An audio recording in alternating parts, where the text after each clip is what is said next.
அவைத்தலைவர் அவர்களே, காஷ்மீரின் பகல்காம் பகுதியில் 20 நிமிடம் நடந்த அந்த வெக்கப்பட வேண்டிய கோழைத்தனமான தீவிரவாத தாக்குதலால் நாம் காயப்பட்டாலும் வளைந்து கொடுக்காத ஒரு இந்தியாவைத்தான் நாம் கண்டோம்.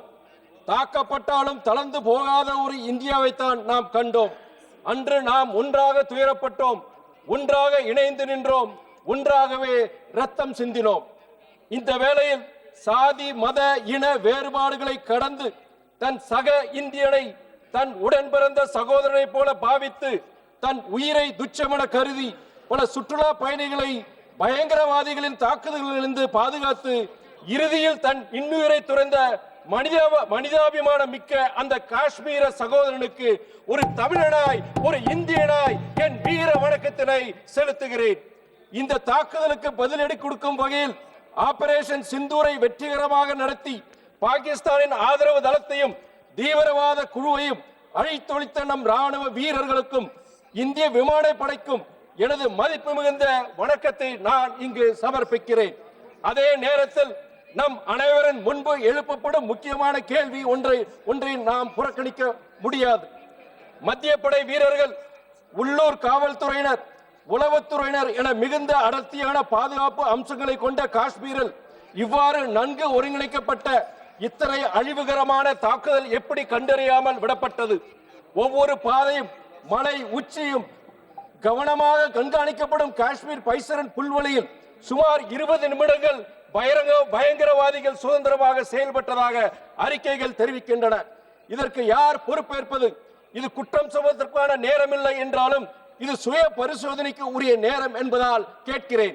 இந்திய உளவுத்துறை தன் கடமையை சரியாக செய்ததா? உளவுத்துறையின் முன்னெச்சரிக்கை தகவல்கள் மிகைப்படுத்தல் அல்லது தவறானது என புரிந்து கொள்ளப்பட்டதா? இந்த கேள்விக்கு உரிய விடையை இந்த அரசு இதுவரை வழங்கவில்லை. கேள்விகள் யாரையும் குறை சொல்வதற்காக அல்ல, ஆனால் நாம் இழந்தவர்களுக்கு நீதியையும் இருப்பவர்களுக்கு பாதுகாப்பையும் வழங்க கடமைப்பட்டுள்ளோம். இந்த விவாதத்தை இத்துடன் முடித்துவிடக் கூடாது. எங்கோ நமது எல்லைக்கு அப்பால் நாம் தொட முடியாத தூரத்தில் அந்த பயங்கரவாதிகள் இன்னும் சுதந்திரமாக நடமாடுகின்றனர். அவர்களை நீதியின் முன்னால் மண்டியிட செய்யும் வரை, நமது மக்கள் முழுமையாக பாதுகாக்கப்படும் வரை நமது கடமை முற்று பெறாது, முடிவுக்கு வராது. இன்றைய இந்திய மக்களுக்கு பாகிஸ்தான் ஆதரவு தீவிரவாத அமைப்புகளால் மட்டுமல்ல, உலகின் பல்வேறு இடங்களில் அச்சுறுத்தல்கள் உள்ளது. சமீபத்தில் தமிழ்நாட்டில் ஒரு தம்பதியர் என்னை சந்தித்து கதறினர், காலில் விழுந்தனர். அதை உடனே நான் தடுத்தேன். ஆனால் அவரது கண்ணீரை தடுக்க முடியவில்லை.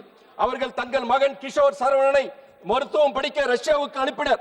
ஆனால் 2023 மே மாதம் கிஷோர் மற்றொரு இந்திய மாணவனுடன் ரஷ்யாவில் தவறாக கைது செய்யப்பட்டுள்ளான். கிஷோர் கைது செய்யப்பட்ட பிறகு நடந்தது சட்டவிரோதமானது மட்டுமல்ல, மனிதாபிமானமற்றது. அவன் வலுக்கட்டாயமாக ரஷ்ய ராணுவ முகாமிற்கு அழைத்துச் செல்லப்பட்டான். அவனை அடித்து மன ரீதியாக துன்புறுத்தி ரஷ்ய ராணுவத்தில் பணியாற்ற ஒப்பந்தங்களில் கையெழுத்திட வற்புறுத்தப்பட்டு இப்போது அவன் ரஷ்யா உக்ரைன் போர் முனைக்கு அனுப்பப்படுவதற்காக ராணுவ பயிற்சியில் வலுக்கட்டாயமாக திணிக்கப்பட்டுள்ளான். இந்த விவரங்களை குறிப்பிட்டு கிஷோர் சரவணனை விரைந்து மீட்டுக் கொடுக்கும்படி இன்று ஒன்றிய வெளியுறவுத்துறை அமைச்சர் மாண்புமிகு ஜெய்சங்கர் அவர்களை சந்தித்து நான் கோரிக்கை கடிதம் ஒன்றை கொடுத்துள்ளேன்.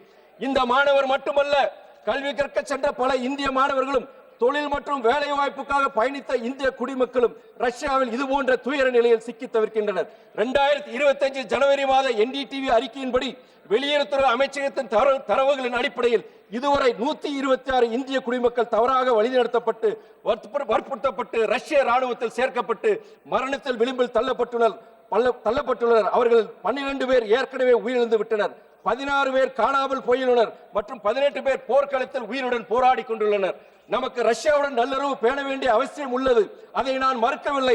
ஆனால் அவர்கள் வழங்கும் எண்ணெய் தள்ளுபடிக்கு ஈடாக ஒரு இந்தியரின் உயிரை பலி கொடுக்க முடியுமா?